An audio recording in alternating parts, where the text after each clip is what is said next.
Two experts, one hot topic, all sides explored. This is The Flip Side. The Flip Side is a podcast series featuring lively debate and opposing viewpoints on timely topics of importance to markets and businesses around the globe.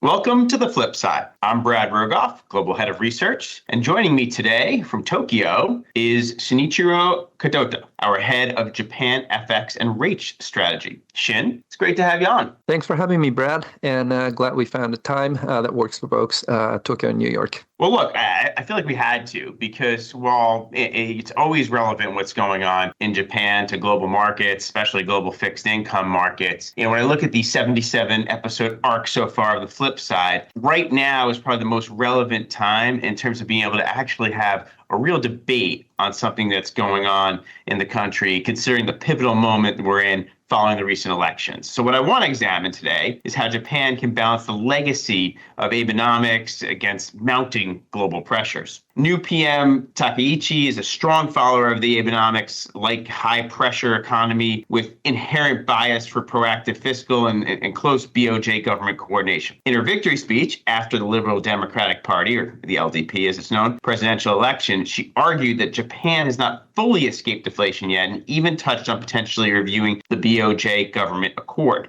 To me, that sounds like a full-on doubling down on Abenomics. Yeah, so while I agree that the PM Takaichi's inherent bias is for doubling down on Abenomics, both the market and the political environment that PM Takaichi faces today is vastly different from what late PM Abe faced in 2012. So today, the yen's half the value against the dollar. Since then, Japan's general public didn't like it, and the U.S. administration has also noticed it. And additionally, superlong JGB yields have reached highest levels in history, and politically, former PM Aso was the kingmaker of PM Takaichi in the latest LDP election, who became the vice president of the LDP, and also his brother-in-law, former finance minister Suzuki, became the secretary general of the LDP. With the checks from these fiscally disciplined senior leaders, I think PM Takaichi is unlikely to pursue reckless fiscal policy. And these market and the political pressures are forcing policy adjustment that diverge from classic Abenomics, and that is why I think that you will see a redefinition of Abenomics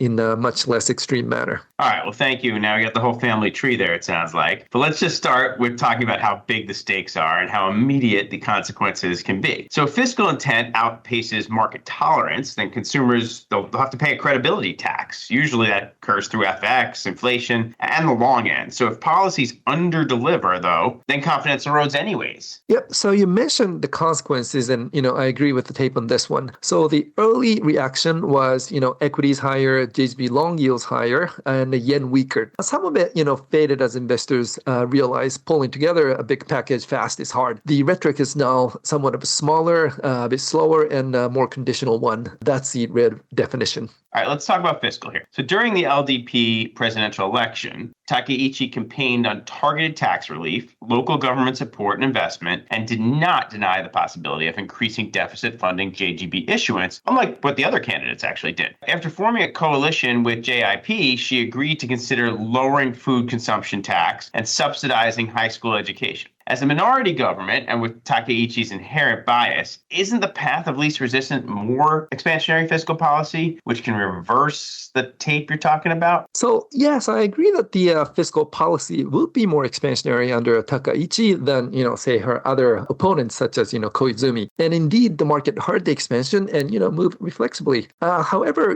she faces the market and political constraint, as I mentioned earlier, and her argument for responsibly active fiscal policy and, calling for lower net government debt to GDP ratio is a bit different. And we estimated that the Takaichi's initial policy proposals would export about 15 basis point upward pressure on the 30-year JGB term premium. We also estimated that the further super long JGB issuance could reduce the term premium by 10 basis points, leaving the net impact to a mere 5 basis points. So in practice, I think that means conditional stimulus and the calibrated rollouts, not the early Abenomics type of bazooka Kadota, which drove the sharp market reaction, like, Dalian going from 80 to 100 in just 6 months of his election victory. So yeah, I agree. 5 basis points of upward term premium, not the end of the world. But that upward pressure that you're referring to on term premium here is policy related, right? But isn't there also a structural lack of demand in super long JGBs? And how does that fit with your argument for this relative stability you're mentioning? Yeah, so the demand factor is, definitely something we have been focused on quite a bit recently. And due to the demographics and the regulatory backdrop, life insurers, who were the main buyers of the super long JGBs for a long time, have basically stopped buying in the recent years. And, that is unlikely to change in our view. And now the main buyer of the super long JGBs have basically shifted to pension funds, which is doing it for the rebalancing purposes due to the strong equity performance. And the other key buyer is foreign investors. And but neither of them are a really stable source of demand for JGBs. And that is why the JGB issuance cuts are in the focus. The Ministry of Finance have already cut the issuance by about 4 trillion yen in the summer, and additional cuts could, help restore the balance in the supply and demand. So, I think that in turn could, stabilize JGB term premia at least in the near term. Okay, so that's the demand side. But going back to fiscal policy, even a smaller package can certainly matter, especially with coordinated BOJ messaging. In fact, Takaichi is calling for more fiscal policy beyond just next year, including refundable tax credits, food consumption taxes, as well as further increases in defense spending. Agreed, but they will only go through with if credibility holds. And the catch is credibility is to market every day in FX and yield curve, as there is always a risk of inviting oversized market reaction that will ultimately tie her hands, as was the case for the UK in 2022. And,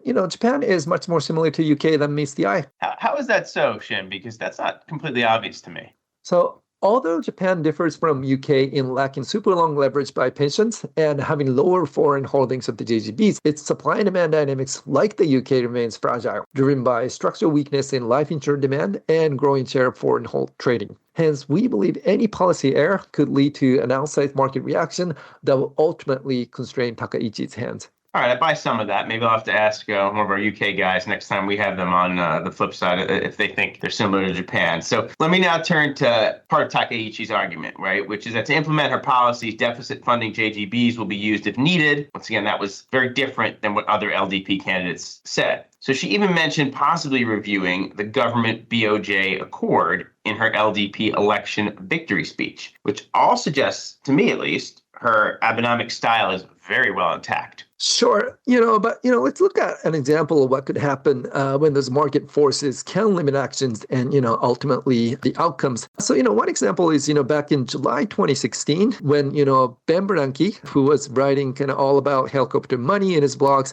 visited then the PM, Prime Minister Abe, which then raised expectation that Japan might adopt such a policy. And, this has led to 25 basis point steepening in 1030s JGB curve, 6% yen depreciation against the dollar in just a matter of just a week or so. Of course, Japan did not adopt those policies eventually. But, Takaichi's Abenomics-leaning comments could lead to such an speculation and, drive significant near-term market volatility, which could, eventually constrain the ability to implement such, extreme policies, in my view. All right, I talked about the BOJ. You just brought our friend, Mr. Bernanke, into the conversation. So let's talk a little bit more about central banks here. So one topic that's come up on this podcast and many others is the general concept of central bank independence, not necessarily with respect to Japan, but other places, including the US. So on its face, inflation is sticky enough to keep that conversation alive, but the prime minister is likely to lean against hikes. So is this a sustainable equilibrium here? Sure.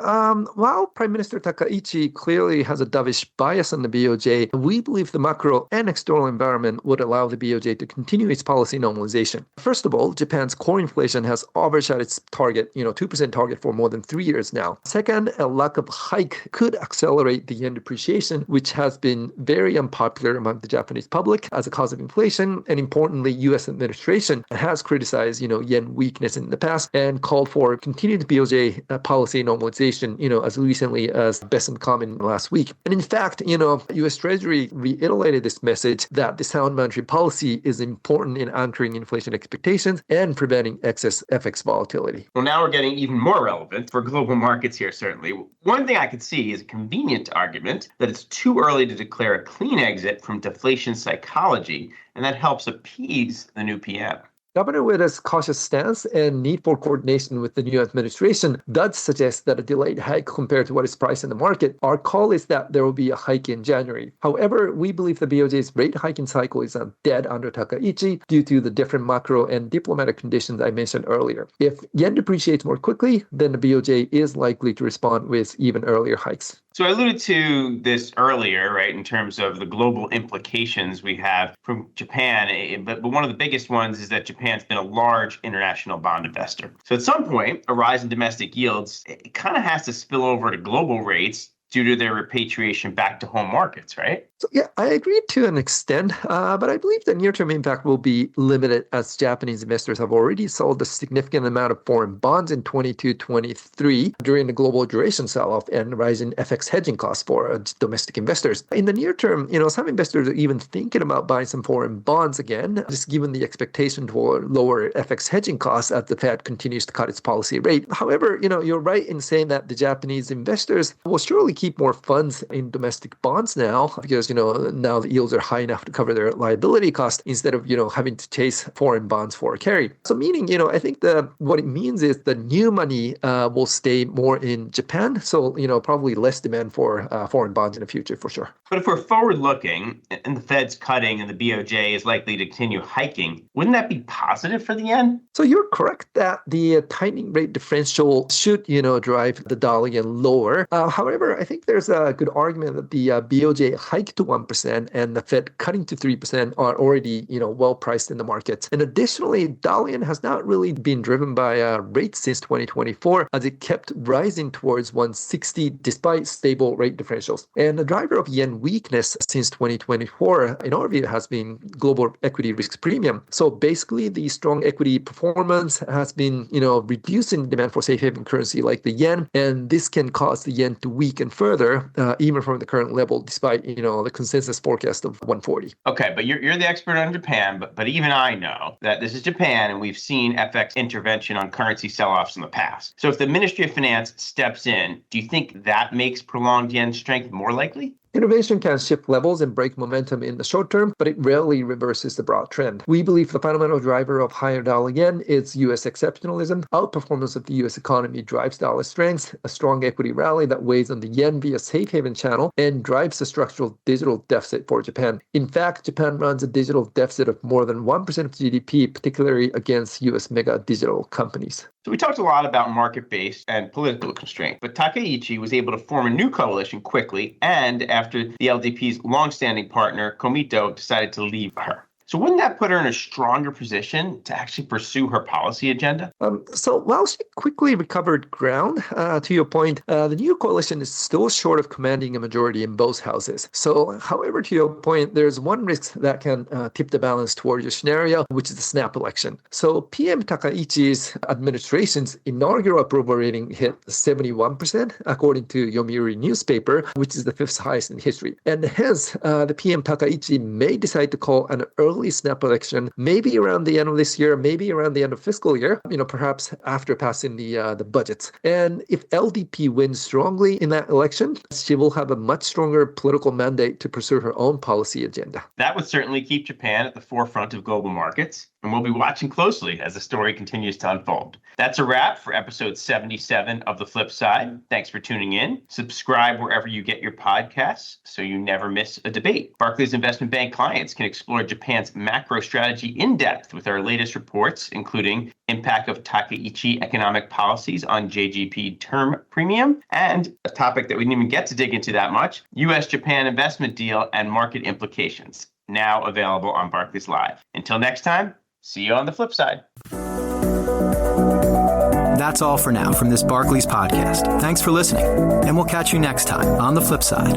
For more insights on this topic, clients can log into Barclays Live or find out more at barclays.com/IB.